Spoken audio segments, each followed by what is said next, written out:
Sugar by Bernice L. McFadden. Oh my goodness, y'all. This book was phenomenal.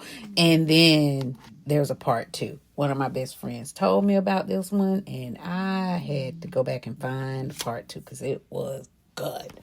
So this book is set in the 1950s South American South.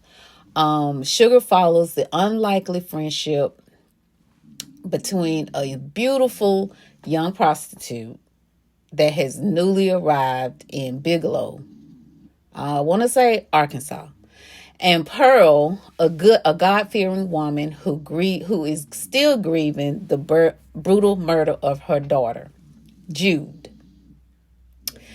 Despite their vastly different lives, the women form a deep healing bond that challenges the town's judgment and awakens long buried pain, forgiveness, and understanding in both of them.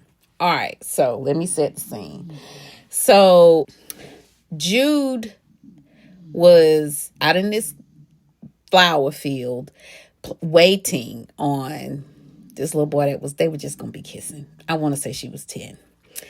And this man comes through. His name is Lappy, and saw her. And he brutally murders her. So fast forward, I would say 20 years later, Pearl is still mourning her daughter. And her husband, Joe, is still mourning as well. Now, they have two other children. They have 2 older sons. And they are all still mourning. The oldest son, soon as he's able to join the military, he's out. And the other one, he goes away as well. So the only communication that they have with their parents is just through letters, because it is in the 1950s. So, the parents are there at the house. The dad is still working. Pearl is still, hanging out in the community or whatever. And then Sugar shows up because there's a house that's empty right next to theirs. They're in number 10, I believe, and Sugar starts living in number 9. And people start talking. It becomes horrid.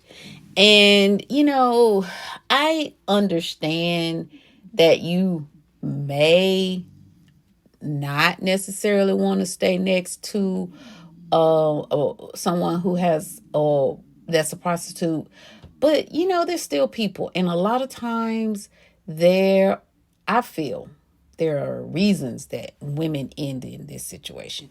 And from finding out all about Sugar's history, I understand why. And that's all I'm gonna say. Now, I will say there's a part 2, and it is called This Bit of Earth. And I did read that one, so I will share that one next. Well, it might not be next in our order, but anyway, I will share.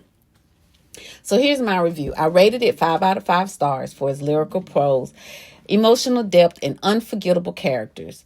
I'm not sure if I would purchase this book, and then again, I may. It just depends. If I happen to see it in a bookstore, I probably will go on and get it.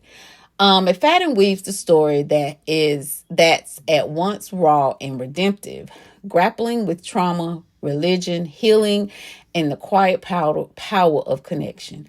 Sugar is unapologetically bold, yet tender, shaped by years of abandonment and survival. Pearl is devout and broken, clinging to faith as a way to make sense of her daughter's tragic death. Their relationship becomes emotional center of the novel. Pearl and Sugar have a connection. I'm not going to tell you what it is because I'll be spilling the beans, but they do have a connection. This novel is filled with tension, empathy, and transformation. Sugar is transformed as well as Pearl. And Joe is even transformed too. McFadden doesn't shy away from the pain, but she also doesn't let it win. The result is a moving portrait of Black womanhood, resilience, and love in its many complicated forms. I will be honest with you. This book starts off with tragedy and it ends in tragedy. That's all I'm going to say. If you want to read this book, it is 256 pages. If you want to listen, it is 8 hours and 43 minutes.